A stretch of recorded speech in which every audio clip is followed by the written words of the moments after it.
समस्त NIOS DElEd साथियों का स्वागत है आपके अपने YouTube channel MKS teaching point में। साथियों, बड़ी महत्वपूर्ण खबर लेकर के उपस्थित हो चुके हैं। महत्वपूर्ण आदेश जारी हो चुका है और आदेश का विस्तृत निष्कर्ष इस वीडियो के माध्यम से आपको इंगित कराएंगे। निवेदन करेंगे आप वीडियो को अंत तक ज़रूर देखें और वीडियो में दी गई महत्वपूर्ण इन्फॉर्मेशन को शेयर करें।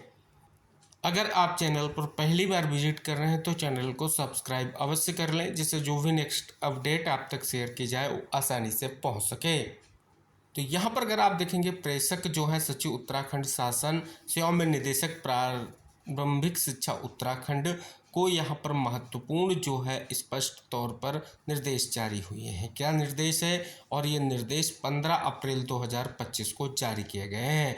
विषय है माननीय सर्वोच्च न्यायालय नई दिल्ली द्वारा ट्रांसफर पिटीशन संख्या 42-43/2025 में दिनांक 5/3/2025 को पारित निर्णयादेश के संबंध में महोदय उपयुक्त विषयक अपने पत्र संख्या 24 मार्च 2025 का संदर्भ ग्रहण करने का कष्ट करें, जो कि माननीय सर्वोच्च न्यायालय नई दिल्ली द्वारा ट्रांसफर पिटीशन संख्या 42-43/2025 में दिनांक 5/3/2025 को पारित निर्णयादेश के संबंध में है।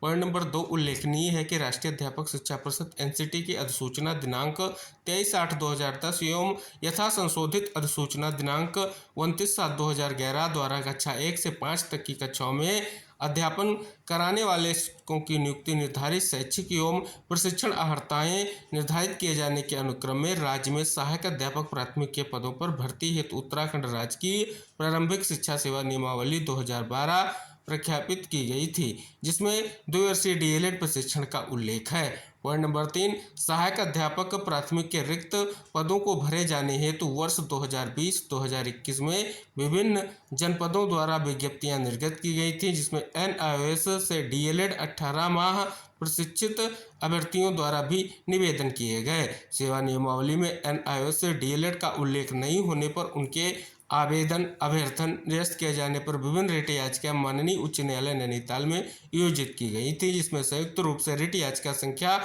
350 SS 2021 नंदन सिंह व अन्य बनाम उत्तराखंड राज्य व अन्य में माननीय उच्च न्यायालय द्वारा पारित आदेश दिनांक 14/9/2022 याचिकाकर्ताओं के पक्ष में निर्णित किया गया। माननीय उच्च न्यायालय नैनीताल के उक्त आदेश दिनांक 14/9/2022 के विरुद्ध उत्तराखंड राज्य एवं अन्य द्वारा माननीय सर्वोच्च न्यायालय नई दिल्ली में विशेष अनुज्ञा याचिका आयोजित की गई थी। माननीय सर्वोच्च न्यायालय द्वारा सिविल अपील संख्या 7873/2023 में दिनांक 28/11/2023 को निर्णय पारित कर निस्तारित की गई। माननीय सर्वोच्च न्यायालय द्वारा पारित आदेश के अंतिम परिस्तर निम्नवत है।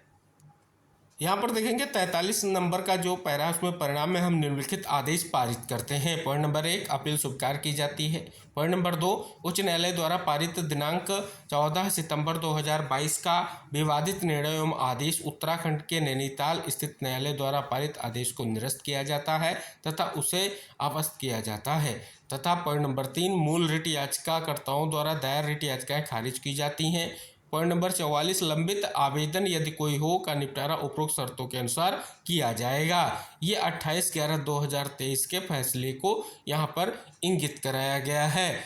आगे पॉइंट नंबर 4 में इंगित कराया गया याचिकाकर्ताओं द्वारा माननीय सर्वोच्च न्यायालय में उक्त के आदेश दिनांक 28/11/2023 के विरुद्ध पुनर्विचार याचिकाएं आयोजित की गई थी। माननीय न्यायालय द्वारा पुनर्विचार याचिका संख्या डायरी नंबर 4961/2024 विश्वनाथ व अन्य बनाम उत्तराखंड राज्य व अन्य में दिनांक 10/12/2024 को आदेश पारित कर निस्तारित की गई हैं। माननीय सर्वोच्च न्यायालय द्वारा पारित आदेश को के क्रियात्मक अंश निम्नवत है। पॉइंट नंबर 1 इस न्यायालय के समक्ष समीक्षा याचिकाकर्ताओं और कुछ आवेदकों की ओर से उठाई गई शिकायत यह है कि हालांकि वे रोजगार में थे और 22/9/2017 के मान्यता आदेश के अंतर्गत आते थे, उनका मानना है कि इस न्यायालय का दिनांक 28/11/2023 का निर्णय और आदेश इसके बाद समीक्षाधीन निर्णय और उनके रास्ते में आएगा यदि वह अन्य संस्थानों में या पदोन्नति के अवसरों के लिए आवेदन करके अपनी संभावनाओं को बेहतर बनाना चाहते हैं। पॉइंट नंबर 2 हमने समीक्षाधीन निर्णय में पहले ही स्पष्ट कर दिया कि एकमुश्त योजना केवल उन शिक्षकों के हितों की रक्षा के लिए प्रदान की गई थी जो 10/8/2017 तक कार्यरत है, इसलिए हम वर्तमान समीक्षा याचिकाओं के साथ अलग अलग विविध आवेदनों पर विचार करने के लिए इच्छुक नहीं है। पॉइंट नंबर 3, तथापि किसी भी भ्रम से बचने के लिए हम पुनः स्पष्ट करते हैं कि ऐसे व्यक्तियों द्वारा प्राप्त 18 महीने का डिप्लोमा जो 10/8/2017 तक रोजगार में थे और जिन्होंने 18 महीने का डिप्लोमा कोर्स पूरा कर लिया है, उन्हें अन्य संस्थानों में आवेदन करने या पदोन्नति के लिए वैध डिप्लोमा धारक माना जाएगा। यह बताने की आवश्यकता नहीं कि यह स्पष्टीकरण समीक्षाधीन निर्णय की घोषणा की तारीख से प्रभावी होगा। तो यह फैसला जो आया रिव्यू पिटीशन पर, उसको इंगित कराया गया है। आगे देखेंगे माननीय सर्वोच्च न्यायालय नई दिल्ली द्वारा ट्रांसफर पिटीशन संख्या 4243/2025 विश्वनाथ बनाम उत्तराखंड राज्य व अन्य में 5/3/2025 को पारित निर्णयादेश के क्रियात्मक अंश निम्नवत हैं। यहाँ पर देखेंगे पॉइंट नंबर 20 को इंगित कराया गया कि इसमें कोई संदेह नहीं कि इस न्यायालय ने 28 नवंबर 2023 के निर्णय के माध्यम से राज्य सरकार द्वारा बनाए गए 2012 के नियमों को बरकरार रखा है। हालांकि साथ ही इस न्यायालय ने स्पष्ट किया था कि ऐसे शिक्षक जो 10 अगस्त 2017 तक पहले ही रोजगार में थे, भारत सरकार द्वारा प्रदान की गई वन टाइम स्कीम के लाभ के हकदार होंगे। इस न्यायालय ने माना था कि ऐसे शिक्षक जिन्होंने 18 महीने का डिप्लोमा कोर्स पूरा कर लिया है, उन्हें अन्य संस्थानों में आवेदन करने या पदोन्नति के अवसरों के लिए वैध डिप्लोमा धारक माना जाएगा। पॉइंट नंबर 21, निसंदेह अन्य संस्थानों में राज्य सरकारों द्वारा संचालित स्कूल भी शामिल होंगे। पॉइंट नंबर 22, हम पाते हैं कि वर्तमान आवेदकों का मामला इस न्यायालय के 10 दिसंबर 2024 के स्पष्टीकरण के अंतर्गत आएगा। पॉइंट नंबर 23, इसलिए हम राज्य सरकार को निर्देश देते हैं कि 10 दिसंबर 2024 के स्पष्टीकरण के अनुसार आवेदकों के दावे पर विचार करें और यदि आवेदक योग्य पाए जाते हैं तो उन्हें कानून के अनुसार नियुक्त करें। ऐसा ही किया जाएगा। आज से 3 महीने के भीतर अवधि के भीतर हम आगे स्पष्ट करते हैं कि ऐसा करते समय राज्य सरकार पहले से आयोजित चयन को फिर से नहीं खोलेगी जो अंतिम रूप से पहुंच चुका है। और पॉइंट नंबर 25, तदनुसार आवेदनों का निपटारा किया जाता है। पॉइंट नंबर 6, बच्चों के लिए अनिवार्य शिक्षा का अधिकार अधिनियम 2009 लागू होने के उपरांत प्रारंभिक कक्षाओं में अध्यापन कराने हेतु शिक्षकों की नियुक्ति राष्ट्रीय अध्यापक शिक्षा परिषद की अधिसूचना दिनांक 23/8/2010 एवं दिनांक 29/7/2011 द्वारा शैक्षिक एवं प्रशिक्षण अर्हता निर्धारित की गई है। विद्यालयों में किसी प्रकार से अप्रशिक्षित अध्यापक नियुक्त या कार्यरत होने की दशा में उन्हें प्रशिक्षण कराए जाने के लिए मानव संसाधन विकास मंत्रालय भारत सरकार के जो है दिनांक 3 अगस्त 2017 द्वारा सभी प्रकार के विद्यालयों में प्रारंभिक कक्षाओं में अध्यापन कराने हेतु दिनांक 10 अगस्त 2017 या इससे पूर्व नियुक्त कार्यरत अप्रशिक्षित शिक्षकों को राष्ट्रीय मुक्त विद्यालय शिक्षा संस्थान NIS से दूरस्थ शिक्षा के माध्यम से DLED प्रशिक्षण कराए जाने की प्रक्रिया प्रारंभ की गई, जिसे सेवारत प्रशिक्षण के रूप में संचालित किया गया है। मानव संसाधन विकास मंत्रालय, स्कूल शिक्षा एवं साक्षरता विभाग भारत सरकार की सूचना संख्या 856 दिनांक 17/10/2017 द्वारा अप्रशिक्षित नियुक्त कार्यरत शिक्षकों को प्रशिक्षित कराए जाने हेतु अंतिम अवसर प्रदान करते हुए दिनांक 31/3/2019 की तिथि निर्धारित की गई थी। पॉइंट नंबर 7, अतः उपरोक्त के क्रम में माननीय सर्वोच्च न्यायालय नई दिल्ली द्वारा ट्रांसफर पिटीशन संख्या 42-43/2025 में पारित आदेश दिनांक 5/3/2025 के अनुपालन मुझे यह कहने का निर्देश हुआ है कि माननीय सर्वोच्च न्यायालय के उक्त आदेश में निर्णित ऐसे अभ्यर्थियों की जो कि दिनांक 10/8/2017 को सेवारत थे तथा उन्होंने NCT के मान्यता आदेश दिनांक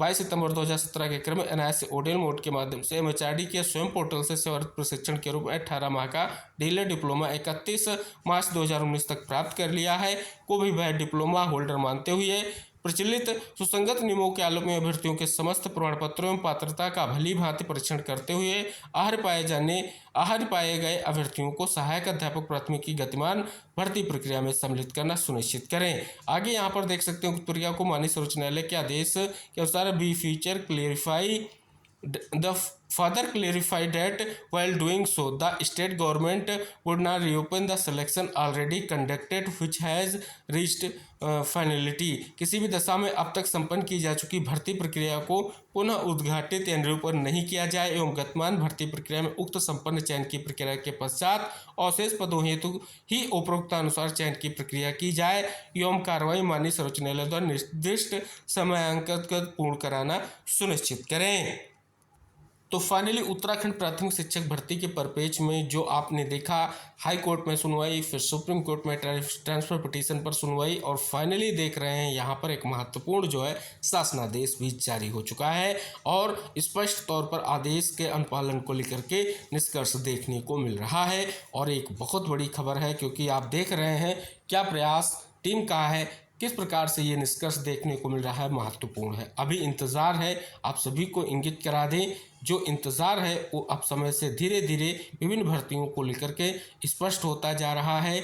जो भर्तियां 28/11/2023 के जजमेंट से प्रभावित थीं उनमें हमारे साथियों के लिए निष्कर्ष संभव हो रहा है और उम्मीद है कि जितनी भी भर्तियां प्रभावित हुई उनके लिए निष्कर्ष ज़रूर देखने को मिलेगा। तो इस महत्वपूर्ण वीडियो को जितने भी प्रतीक्षारत हमारे NIST DLED साथी हैं उनको ज़रूर शेयर कर दें, जिससे सभी तक इन्फॉर्मेशन पहुंच सके। साथ ही अगर आप चैनल पर पहली बार विजिट कर रहे हैं तो चैनल को सब्सक्राइब अवश्य कर लें, जिससे जो भी नेक्स्ट अपडेट आप तक शेयर की जाए आसानी से पहुंच सके। तो मिलते हैं नेक्स्ट अपडेट के साथ, तब तक के लिए बाय बाय, टेक केयर साथियों।